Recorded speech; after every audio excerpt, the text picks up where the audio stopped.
such an honor to be here. And thank you to the Global Birth Environment Network for inviting me all the way from Denmark. And also thank you for visiting us. It was a pleasure to have you, and it was a pleasure. I look really much forward to see the exhibition as well, where our work is featured. Today I have prepared a short speech. It's not a research speech, it's more like a practitioner speech. We're standing on a school of architecture, and I'm a trained architect. I have a PhD on top of it, so I have spent a lot of time on the schools of architecture.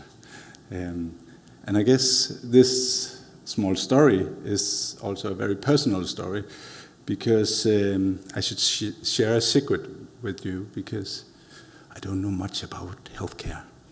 Actually, I have never really been sick before we were having our first child for 10 years ago.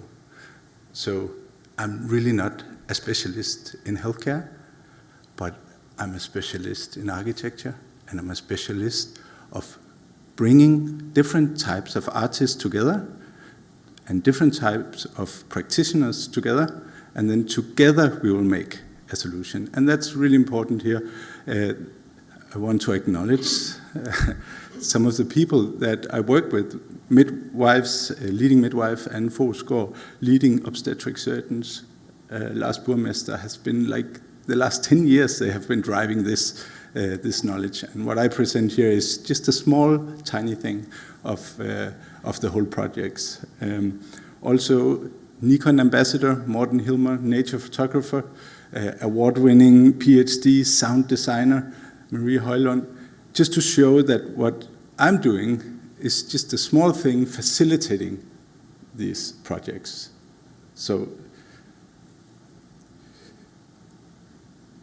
as a personal note, when I was a student, I was lucky to win a competition to build a pavilion in Venice for the national chef team. They're really strange, or they're really good artists, and they create fantastic compositions. And you probably heard about the Danish Nordic cuisine.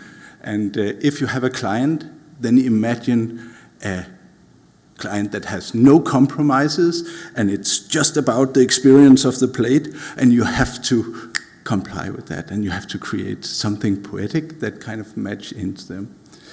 And I came from a responsive environment. You have Philip Beasley here in Toronto, one of the leading thinkers in that domain. And this idea of having an architecture that could adapt to changing needs, using different sensors. Like, we can have the lighting, we have the sound, we have the different sensors as well, but then how can we use that? And we are doing all kinds of experiments and art installations and small pavilions, and in this case a small pavilion that could adapt and change according to the colors and the sound, according to the dish that was served in the sensorial in Venice. So let's see. It's pretty experimental, huh? And then the years passed. I spent time doing a PhD, studying how people related to changing environments and all that. And surprisingly, we could change people's mood and their behavior by changing the lighting, the sound, the space. Surprise, of course we could. We could even change how they behaved if they walked over a street, if they walked straight, or if they begin to do zigzags or spontaneous behaviors in the street. So I came from that, and then my wife said that we had to move to the countryside, like far out in Denmark. And there I was stuck with all my visions of the future, and nobody really listened. It's good, Esben. But we were going to the hospital. And this is the room where Olivia was born, the 1st of July 2014. And I still remember going there. I still remember when my wife says, "This now it's now." And we had prepared up to and all that stuff. And it was the greatest moment of my life. And I just had to remember everything, and like it's a practical thing, but it's much more than just a birth. Also for the men, I should say. This had to go, and I had to do my best to accommodate this and remember everything, and it was in the middle of the night, and we haven't slept, and all that stuff. Coming up to this room, and now you just have to relax and feel welcome, and the stainless steel rolling table is nice, and you also see the things on the wall where we like the gaming station, workstation with like this level table and all that stuff, and I say, this is the most beautiful moment of my life, and should I like? Is this like the bathtub is from an old recycled bathtub from the slaughtery because they got a new one, so there was no money to buy a bathtub for a birth. So it's like, is this really what? Yeah, I didn't know what a hospital was because we haven't been there before. But during the birth, it's like something like 14 hours or something. Everything was healthy, but 14 hours is a long time in a space like that. It's so boring. And I said, yeah, I did my best to help and all that stuff. But in a way,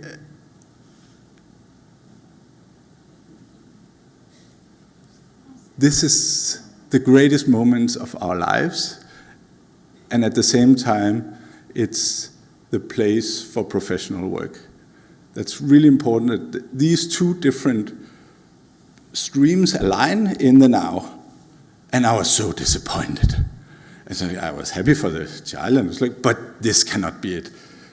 Especially seen from an architectural view. And we came to talk to the midwives, and we talked about a bit of atmosphere theory. Do you know the Gernot Böhme, like the aesthetics of atmospheres? And like this, he said, you just have to relax, and then oxytocin, then we'll do a natural birth. Just relax. And he was sitting with this plastic cup with too thin, and it was like spilling all over, and I was like not knowing where to do of myself, and it was horrible. Like it was good, but it was not relaxing, and it was not calming. And she was nice, the midwives, she was nice, and it was good, but the environment was not there for me. So, but we found out that we could use the term, and this you can use it, all of you. Atmosphere is the key. That is the glue where we can talk together between the silos. Because everyone can describe an atmosphere. Gernot Böhme described it as the atmosphere is like an invisible cloud hanging in the room. It is radiated from the walls, from the objects, from the sound, from my tone of voice, from all the sensual stimuli that we get at once. It also means that I can destroy the atmosphere, but like the beautiful architecture, the picture you see, is also affected by the acoustics and how we see. So everything works at once, and it's fairly complicated to talk about with the doctors about, but we can acknowledge that it is in the felt. It's kind of the felt body. Yeah, Soma aesthetic. If you want to read more into this, and there's a whole kind of chapter on this field. But when you talk to the doctors, the surgeons, the midwives, the families, and talk about which type of atmospheres is calming for you, then they would be able to describe it. And when the architects hear that, they'll say, okay, this and that type of furniture, this and that type of material, lighting, daylight, we can solve the problem. If you talk to a musician, you have to make this type of atmosphere. The composer would say, yes, of course, it's easy. The painter, yes, of course. You get my point. The atmosphere is the glue that allows you to talk across disciplines because it talks the language of the felt body. It's just the secret. You can use it, and they were showing these types of graphs. This is from WHO sexual rates. You probably know them, all of like going from the 90s, and Olivia is 10 years old, so it's like it's just rising up. In some places in Germany, we are in about 48% sexual rates, and it's a trend that kind of just came home from Dubai, and it's over 50. So it's a trend that I know that birth environments is not the only thing.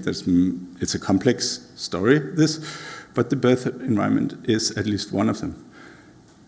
I did one observation in this that kind of, so WHO say that 10%, no hospital should be over 10% in sexual rates if it should be a medical argument.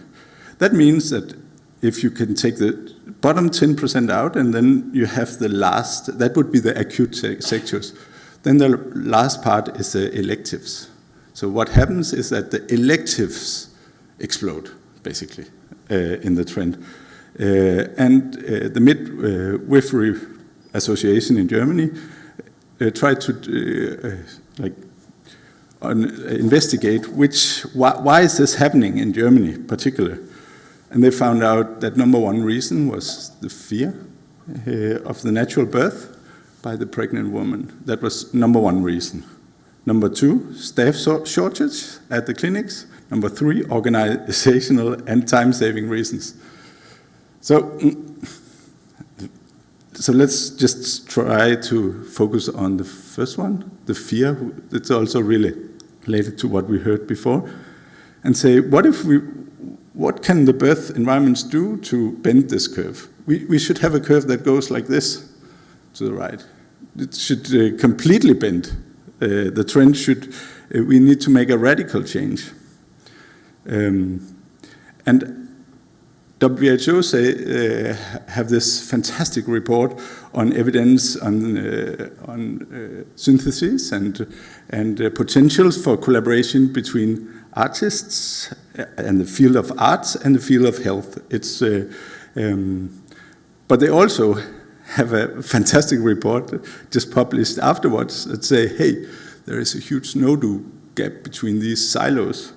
How do we bridge that? How do we build bridges between health professionals, midwives, and architects, different kind of musicians, dancers, like all these creative disciplines which has been removed from the clinical spaces. Not removed because the painters, they are still on the walls in the hallways somewhere, but they're not in the actual birthplace. They are not as part as they were in the ancient times, where rituals was something that was deep within us. And it was supported by songs, and we have heard some of the stories yesterday. So the first case, after the birth of Olivia, for 10 years ago, I was part of this innovation project and tried to see if we could use these technologies for a pilot project. This is a smart home or smart delivery room, if you want to say, or responsive room. So there's a digital video on the wall. There is lighting that fits in intensity. There's sounds that move to it. And this was and there's a tablet on the floor, and people not on the floor, on the table. And then families was invited to make themselves at home, and then they could choose where to be. This was an early pilot. And it looks as a really high-cost pilot, but this was not. This was a first pilot, and many of the things was sponsored by companies themselves and developed.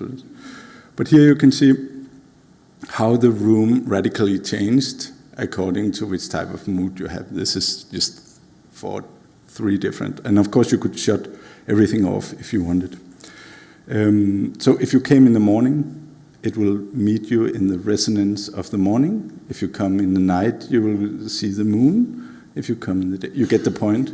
So the room would kind of meet you in the time of day. So in a way, these spaces, they are strange places. These birth room. Here is the next. This is Skouboe. No, this is a Hjørring hospital.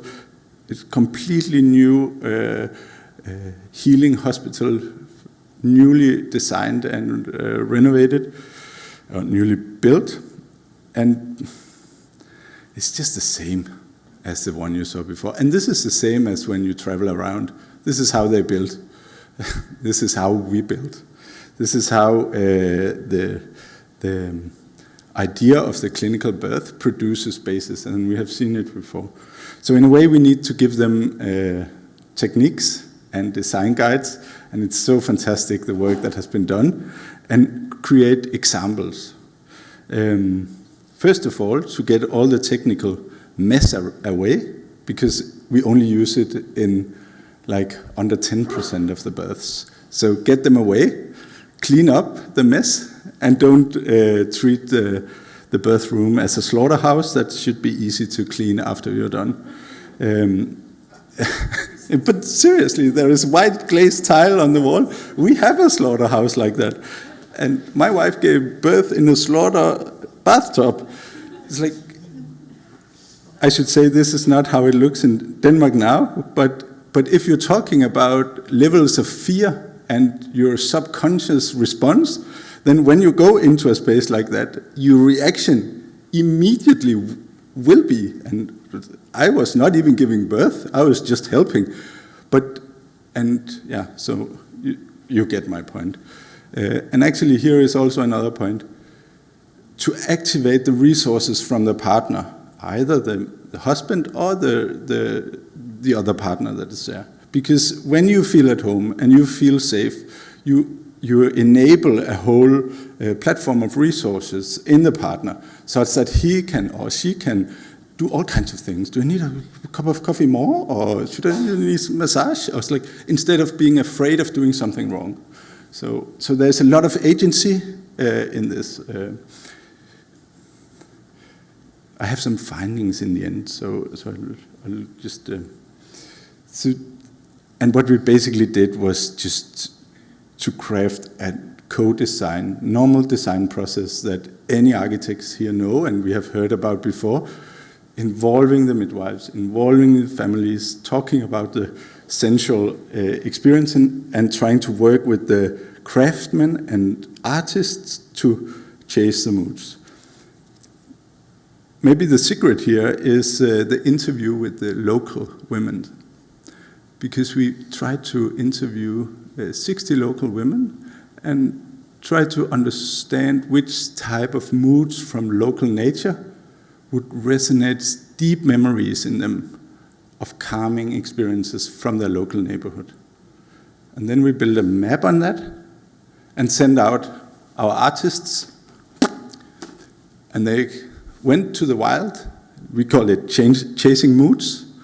And then they came home with 14 different moods, and they were spectacular. And what I'm trying to say here is that trust the artists. They will create 100 times better things than you imagine when they come home. So involve artists in your work and make them produce something into it. So it's just, I was so surprised of what they can. The first one was a pilot, but when we begin to build these deep relationships into the videos on the wall, then the beach we saw was not just any beach. It was that beach where I went when my mother was sick and I was, you see, so what we see as, no, it's just a beach or an ocean or a forest. There's cues in these recordings that makes them local. And that is really important. It's also to the images from Australia. If we should do this in Saudi Arabia, it would be completely different. So it's a method that might be interesting for you, not the product. Also the sounds. How does it sound in a spring morning in like this misty nature experience? And how do you develop a soundscape? Like really, which type of sounds is there? Nature sounds, of course. But yeah, so just the sounds is a craftsmanship. Involve a sound artist. Yeah. Well, 3 different types of moods. You could, or artworks, you could that might be good. 1, the forces of nature, the last part of the birth, pain stimulation, breathing, have to match that, support that, so you can add that.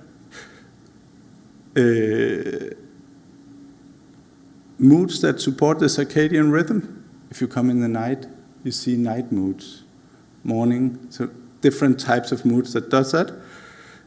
Poetics of the local. And then last, the rituals, but I'll come to that one.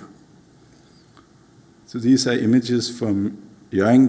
This is the exact same space as you saw before when we were looking at the white glazed walls.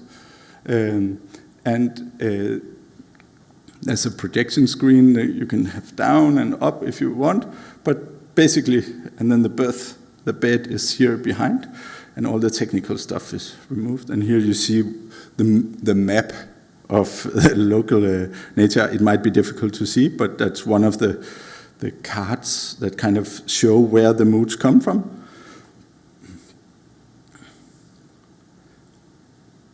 And people choose so many different things. And it's important that you have many options to choose between, because this is a matter of making you feel home, making you feel that you have agency to the room, that you are in control. And for the partner also to have something to choose between. So it's like, you want to go winter, forest, ocean? Yeah, what do you? So it's like also like something cool for us. More light, the sound you have on your iPhone, or the sound from here. There's something about the relationship, the deep relationship between the parents that is interesting in the interaction perspective. Here you see all the places we went for Anne in her new hospital. We were commissioned to do 8 delivery rooms, and you see here is Marie and me doing recordings.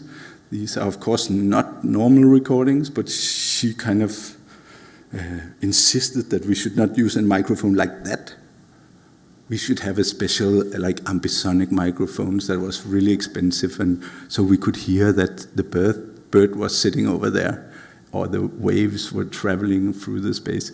Like, technicalities, I would say, but when you stand in the space, they are really important. So yeah, but they're expensive. And so here is a picture of one of Anne's new delivery rooms, like the screens there. And I think there's something about this crafting of the digital content that is interesting. Because we have not done a single update in 10 years. No one needs an update. No one has asked for an update, even though a birth is 14 hours and we have only produced 14 moods, and they are all 1 hour. There's something interesting in the quality of what you create. It's not just an image from Google. It's something that is crafted for this. And it's like, that's kind of a statement if you do collaborations with, like, this is a professional space and people are working really professionally, and don't play Enya. Like, don't play Enya if you like, but don't normalize a certain type of music, or normalize, there is nature really good, but don't, you get my point. Some of you have had these long shifts. Another thing I really want to share with you is this dimension of being at home, feeling at home. This is Byung Chul Han, a South Korean philosopher.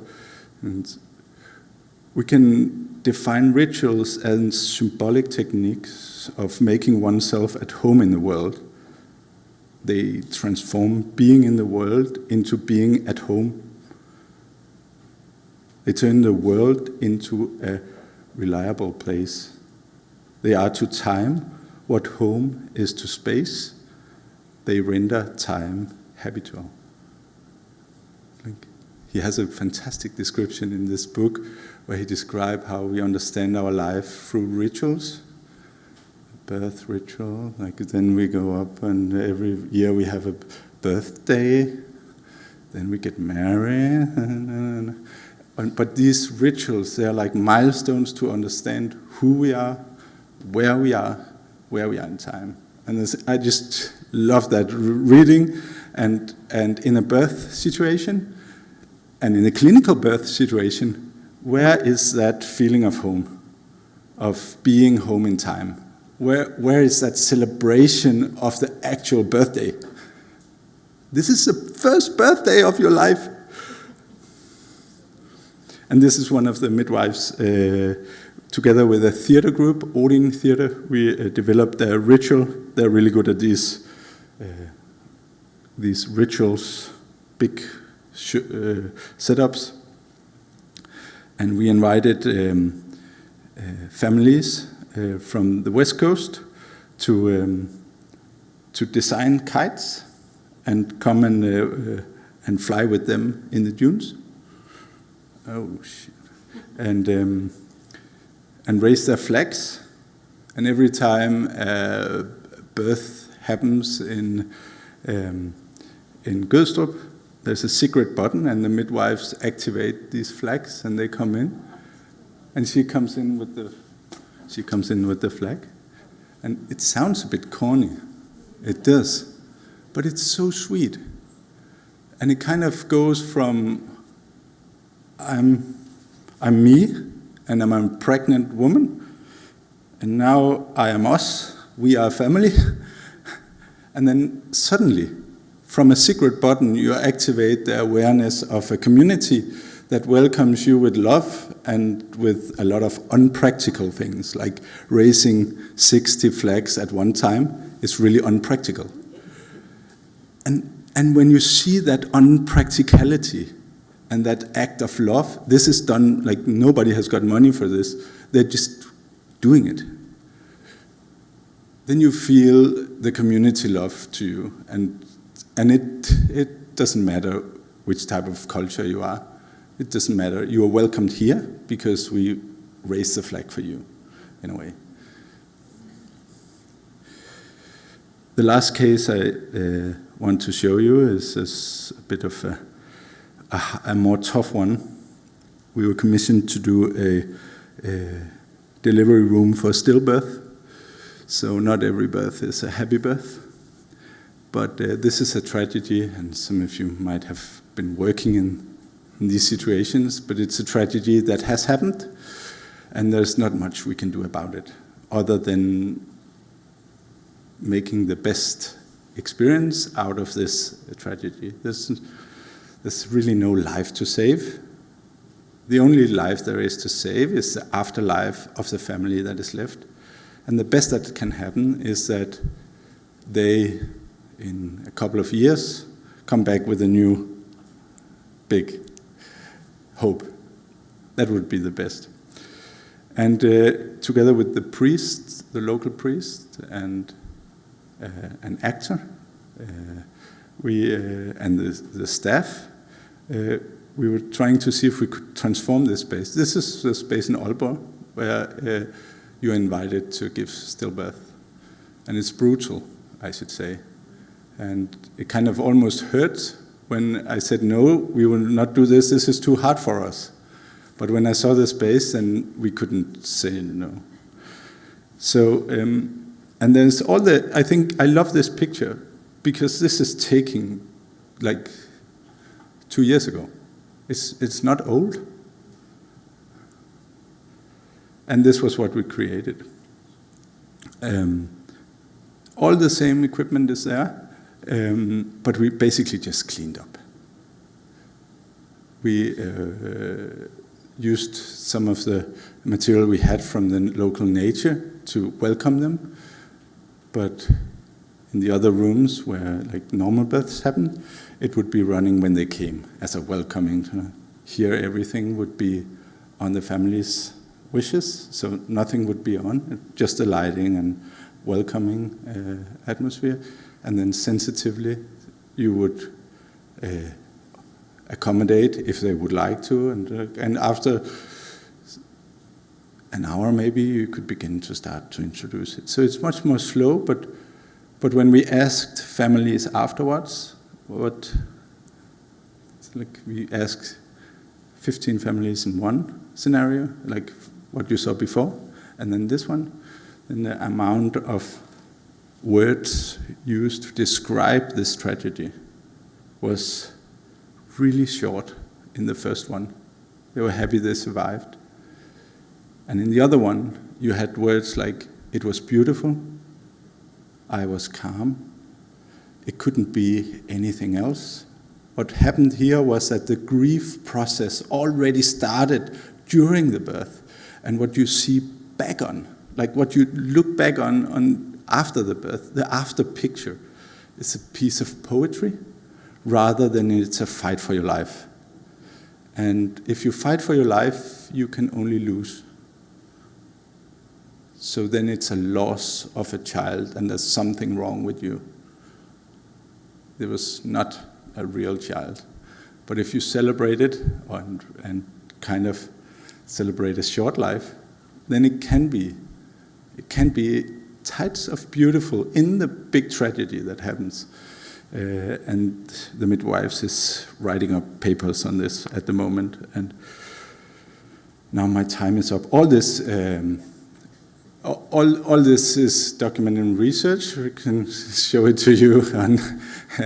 We have it on the web, and I'll be happy to show you. But I'll just leave you on this note, and I guess this is also one of the reasons why I work with healthcare. It's like this is an Ukrainian sculpture. It is not exactly the presence of a thing, but rather the absence of it that becomes a cause of impulse for creative motivation. That is one of my driving statements for. There's really a need for what we can do. Thank you.